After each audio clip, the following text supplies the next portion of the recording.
What's going on, you guys? Welcome back to EP09.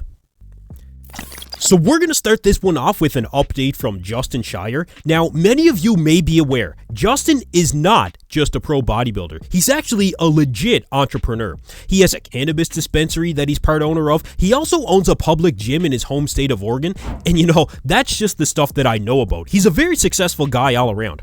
Now, the gym in particular, it's called the Duo Gym. Justin recently posted that he actually had to close the doors of the gym. And apparently, this was due to a dispute between him and his former landlord.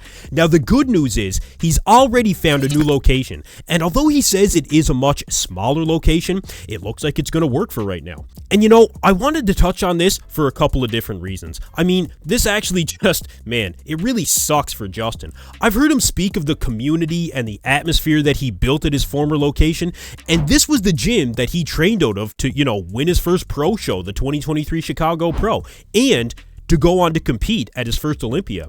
But this does speak to Justin's champion mindset. In a very short period of time, I think it's probably less than a week, he's already found a temporary solution. And that is what it takes to really succeed, you guys. The public gym that I actually train at, it actually went through something similar there a couple of years ago.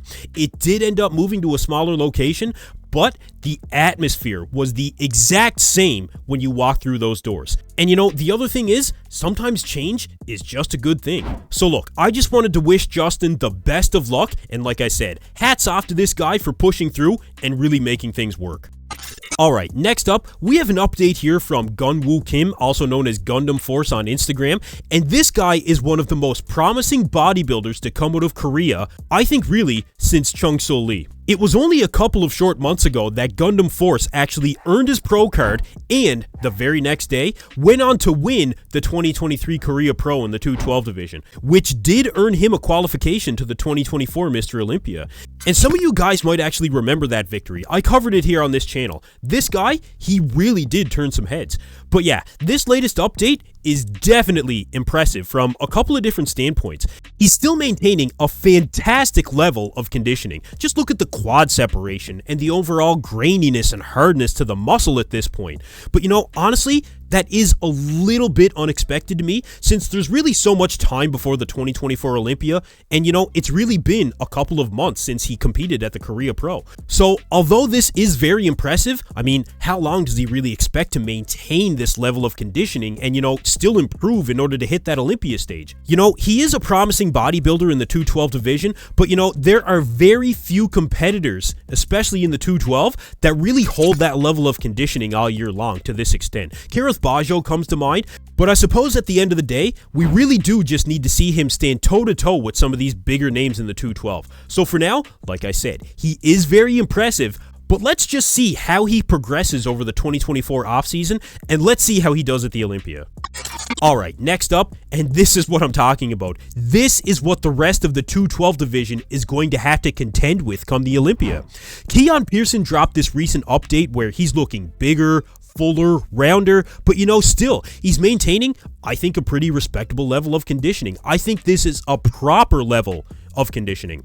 And keep in mind, Keone still had room to play with before he hit that 212 weight cap going into the 2023 Olympia. But for now, the arms are looking bigger. I think the chest is looking pretty decent from the side, but you know, this is really the new standard for the 212 division. The judges made it abundantly clear at the 2023 Olympia by awarding Keone the victory that this is the direction that they want the division to go in. Sean Clarita's midsection really let him down on stage at the Olympia. It was a problem. Keone Pearson did not have that problem. Although he is criticized in some circles for the vertical separation that he has in the ab wall, regardless of that, the aesthetics that Keone has, as long as he can maintain them, I think he's going to be a very difficult champion to knock out. And like I said, I think this is what the judges want to see. So, you guys let me know what you think of this latest update from Keone Pearson, and if you think there's anyone else out there in the 212 division that can really knock him out in 2024. Alright, last up, we have an update here from Nathan DeAsha, where he's weighing in at a very respectable 295 pounds. And of course, Nathan only being about 5'7", 5'8". You know, especially given how Nathan is typically known to diet through the off-season, which is sometimes not at all, Nathan really looks to be taking this off-season, I think, a little bit more seriously. And I think this is a combination of two things. For one, he said a number of times in the recent past that his competition days are probably numbered. And I can't recall what he said in particular, but if memory serves correctly, I think Nathan is only looking at maybe 2 more competition seasons before he hangs up the trunks. So, he wants to be at his absolute best before that time. And for 2, I think Nathan has a pretty big chip on his shoulder after the 2023 season. I think he felt like he was robbed after taking 2nd place against Regan Grimes at the Europa Pro. I think he felt defeated by finishing behind Horse MD at the Romania. He actually came in 4th and Horse came in 3rd. And I think he feels like he has something to prove. Now, not to the bodybuilding world necessarily, but more to himself. Nathan doesn't really care what other people think about him. So, in 2024, I'm expecting big things from Nathan DeAsha. I think he's going to train harder. I think he's going to take his diet more seriously, and we did see that in the later half of the 2023 season. He did hire a new coach, and I think he is going to bring an undeniable physique in 2024. Does he still have it in him to really do so? Well, you guys let me know if you agree with me in the comments below. Anyway, that's it for me in this video, you guys. Thank you for tuning in to EP09. Be sure to like and subscribe.